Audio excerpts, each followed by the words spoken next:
भारत की जानिब से चंद रोज कबल वजीर आजम मोदी ने INS विक्रांत को भारत की दिफाई ताकत की इलामत करार दिया है। इसकी आलमी जरीदों और सोशल मीडिया पर भी बहुत खबर चलवाई गई है। आप क्या समझते हैं कि इसमें ऐसी क्या नई चीज है जो गुज़िश्ता पाक भारत जंग के दौरान इस्तेमाल होने वाले हथियारों में नहीं थी? अच्छा जी, ये पिछले 2-3 दिहाइयों से जब मैं भी एयरफोर्स में था और हम वॉर गेमिंग किया करते थे और हम बाज़ दफ़ा सिमुलेशन में इंडिया की तरफ से भी प्ले करते थे, तो मुझे समझ नहीं आज तक आई कि विक्रांत का रोल क्या है। अच्छा। देखिए, मैं आपके व्यूअर्स के सामने क्लियर करता हूं कि एयरक्राफ्ट कैरियर होता है projection of force well beyond borders या समुद्रों से बहुत दूर, जैसे अमेरिका करता है या चाइना कर सकता है या रशिया कर सकता है। यानी रशिया कहीं है लेकिन वो अगर प्रोजेक्शन ऑफ फोर्स अमेरिका ने करनी है, आपने नोट किया होगा कि अमेरिका वहां से बेड़े भेजता है, वो गल्फ में या मिडल ईस्ट में आकर खड़े हो जाते हैं, उनका एक एयर बेस समझे यहाँ फ्लोट करता हुआ पानी में यहाँ शिफ्ट हो जाता है। इंडिया और पाकिस्तान में मुझे नहीं समझ आज तक आई कि इंडिया ने कहाँ फोर्स प्रोजेक्शन करनी है, कहाँ समंदर में लेकर जाना है। अगर लेकर जाके हम पर हमलावर होना है तो अगर हमारे पे उनके जहाज आ सकते हैं तो हम भी उसके एयरक्राफ्ट कैरियर तक पहुंच सकते हैं।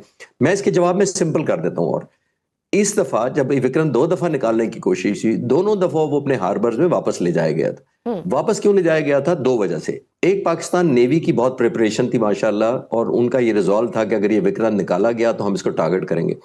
और ये भी मैं आपको बताना चलूं कि पाकिस्तान का भी एक डेडिकेटेड फ्लीट था जिसको ये टारगेट एलोकेट किया गया था, और वो पूरी तरह तैयार थे। वेल रिहर्स्ड, पीस टाइम के अंदर हमने बहुत तैयारी की हुई थी कि अगर विक्रांत निकाला गया, इस रेंज पर आया कि वो हमारे पे असर कर सके, पाकिस्तान की फजाई हदूद या समुद्री हदूद को कोई नुकसान पहुंचा सके, तो पाक फजाइया ने ये पूरा प्लान किया हुआ था कि हम न्यूट्रलाइज कर देंगे उसको जाकर। और ये जब मैसेज इंडिया को चला गया हमारा, उसके बाद उनमें हिम्मत नहीं हुई, क्योंकि विक्रांत को हमने कहा था कि अगर आप डबो देंगे तो वो बहुत चीजें आपकी इज्जत नफ्स बहुत बुरी तरह जाके समंदर की तह में बैठ जाएगी। वही वजह है कि आपने नोट किया कि उन्होंने सोचा कि निकालने से बेहतर है कि इसको अपनी हार्बर पर सिक्योर खड़ा किया जाए ताकि एक और बड़ा तमाशा ना हो। तो विक्रांत कहने के हज़िर प्राइम मिनिस्टर मोदी कुछ भी कह सकते हैं। उन्होंने S-400 मिसाइल के पास खड़े होकर मिसाइलों के सामने तस्वीरें खिंचाई थी। हमने कहा था हमने तो मिसाइलों को हिट ही नहीं किया, हमने तो उस रडार को हिट किया जिसने 600 किलोमीटर पहले लॉक करके मिसाइल फायर करने का ऑर्डर करना था। तो मिसाइलों को तो हमने टारगेट ही नहीं किया था। वो मिसाइलों की तस्वीर खिंचाकर चले गए कि देखें जी S-400 नहीं मारा गया। सर, थोड़ा सा क्लियर भी कर दें कि ये त्यारे कितने गिरे थे, 6 या 7? क्योंकि ट्रंप साहब तो 7 कह रहे हैं। जी, ट्रंप साहब बिल्कुल अब ठीक कह रहे हैं, वो अपडेटेड अब बता रहे हैं, क्योंकि 7-0 था प्लस ड्रोन एक अलग था। 7 फाइटर जहाज में जिसमें 4 राफेल थे। अच्छा, 7 फाइटर जहाज था और ड्रोन अलग से? जी, सब काउंटेड है। और सबसे बड़ी बात शजिया ये है कि हम टेल नंबर बता सकते हैं। मैं अभी आपको 4 टेल नंबर बता सकता हूँ राफेल के, कि आप इकट्ठे उड़ाकर दिखा दें उनको अगर आपके इंटैक्ट है तो। जैसे हमने किया था, हमने 2019 में जब अभिनंदन का कॉन्फ्लिक्ट हुआ था तो हिंदुस्तान ने कहा था हमने F-16 मार गिराया। हमने न्यूट्रल ऑब्जर्वर बुलाए, अमेरिका से जो एक्सपर्ट्स बुलाए उनको गिनवा दिए जहाज के, जी काउंट कर लें जहाज, तो जहाज हमारे पूरे निकले। इंडिया भी 4 राफेल जो हम टेल नंबर बता रहे हैं जहाजों का, उनको इकट्ठा उड़ा दे कि ये देखें जी हमारे जहाज तो उड़ रहे हैं, तो गलत बयानी कर रहे हैं। लेकिन ऐसा नहीं हुआ। तो ये हकीकत अब बड़ी पुरानी सच अब लोग मान चुके हैं, उससे बहुत मूव कर चुके हैं। वो 5.5 महीने बाद भी अभी तक कह रहे हैं कि हमने 10-12 जहाज मारे। तो ये कन्विक्शन आप खुद ही बता सकती है आपको लैंग्वेज के यूज से, कि जी 10-12 जहाज, आप शायद बड़ा जहाज भी था, शायद F-16 भी था, शायद हमने एक बड़ा वैल्यूएबल जहाज भी मारा है। तो शायद अगर आप 5 महीने बात कर रहे हैं तो आपकी डैमेज असेसमेंट कैसी पुअर है। बिल्कुल सही। खालिद साहब, भारत के पास जो जदीद तरीन त्यारे, एयरक्राफ्ट कैरियर्स और रडार सिस्टम्स होने के बावजूद 2019 की बालाकोट कार्रवाई हो या हालिया मई की जंग हो, उसमें नाकामी के बाद उसकी फ़िज़ाई सलाहियत पे बहुत बड़ा सवालिया निशान है। दुनिया इसको किस तरह से देखती है? चलिए देखिए, उनके पास जो इक्विपमेंट है, अगर मैं उसको लिस्ट डाउन करूं तो वन ऑफ द बेस्ट, बड़ी अच्छी उनकी फ्लीट है, खासतौर पर एयरफोर्स की बात करें। मैं एक दिन कैलकुलेट कर रहा था, दुनिया के जो टॉप 10 फाइटर जहाज हैं, 10 जो फाइटर जहाज है, उसमें इंडिया के पास 4 जहाज उसमें से इंडिया के पास हैं। नंबर उनके पास हमसे दुगने तिगने के करीब है हमारी उनकी और एयरफोर्स का अगर कंपैरिजन करें। असल मसला या असल एम्प्लॉयमेंट ये नहीं होती कि आपका जहाज कितने हैं, जहाज आप खरीद सकते हैं। असल मसला होता है 2, एक होती है उनकी एम्प्लॉयमेंट और एक आपकी लीडरशिप कितनी बहादुर और ब्रेव है या बोल्ड है, जिसको फैसला एग्रेसिव कितनी है। पाक फजाइया की लीडरशिप ने बताया कि लीडरशिप का भी बहुत बड़ा फर्क होता है। जब leader leading from the front करता है, बोल्ड एक्शन लेता है, रिस्की मिशन लेता है, वेल कैलकुलेटेड, जाहिर है पीस टाइम में उनकी, मेरी नजर में as a student of air power, मैं ये कहूंगा कि उनकी जहाजों के फ्लीट में कोई प्रॉब्लम नहीं थी, कैपेबिलिटी में कोई प्रॉब्लम नहीं थी, उनकी इंटीग्रेशन नहीं थी।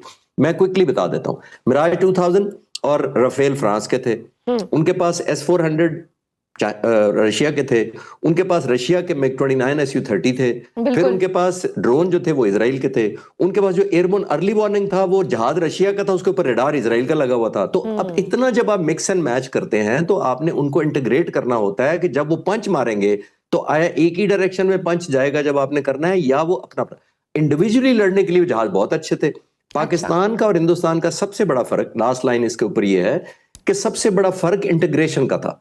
हमारी किल पिक्चर एक थी, हमने मल्टी डोमेन जितने एसेट्स थे उनको इंटीग्रेट किया हुआ था कि जब मारेंगे तो हर एक को, जमीन पे रडार को, हवा में फाइटर जहाज को, एयरबोर्न अर्ली वार्निंग को, एवैक सैटेलाइट जहाज, सैटेलाइट से जो इनपुट आ रही है, सबको पता होगा कि टारगेट क्या है। प्रायोरिटाइजेशन बड़ा जरूरी थी और फोकस बड़ा जरूरी था। आई थिंक वो मिसिंग था मेरी नजर में। ठीक है, और पाकिस्तान के पास ऐसी कौन सी मिसाइल सलाहियत मौजूद है जो भारत के, हम अगर देखें, ब्रह्मोस या अग्नि मिसाइल सिस्टम का मौसर जवाब बन सकें? हमारे तो हमने फायर भी किए थे, आपने देखा था जो 2 हमारे मिसाइल फायर हुए थे, और बाकी अभी नहीं किए। हमारे पास लॉन्ग रेंज बहुत है, इसीलिए आपने नोट किया होगा शाहीन है, गौरी है, अल फतेह तो आपने देखा है कि फतेह मिसाइल फायर हुआ था इसके अंदर। कुछ शॉर्ट रेंज टैक्टिकल हैं जो 400-300 किलोमीटर पर हैं, कुछ स्ट्रेटेजिक भी मिसाइल है हमारे पास, गौरी और शाहीन, जिनके बारे में हम उनसे कह रहे हैं कि आपका जो बांग्लादेश वाला बॉर्डर होता है, यानी उनका जो ईस्टर्न साइड है वो हमेशा सिक्योर रहता है। हमारा जो वेस्टर्न ईस्टर्न और आपस में मुकाबला होता है वो इंडिया की जो वेस्टर्न साइड है, हमारी ईस्टर्न साइड है, इसी के अंदर मुकाबला होता है। जो उनकी डेप्थ में है बेसिस, जो बांग्लादेश और श्रीलंका के करीब है, वो हमेशा सिक्योर रहते हैं।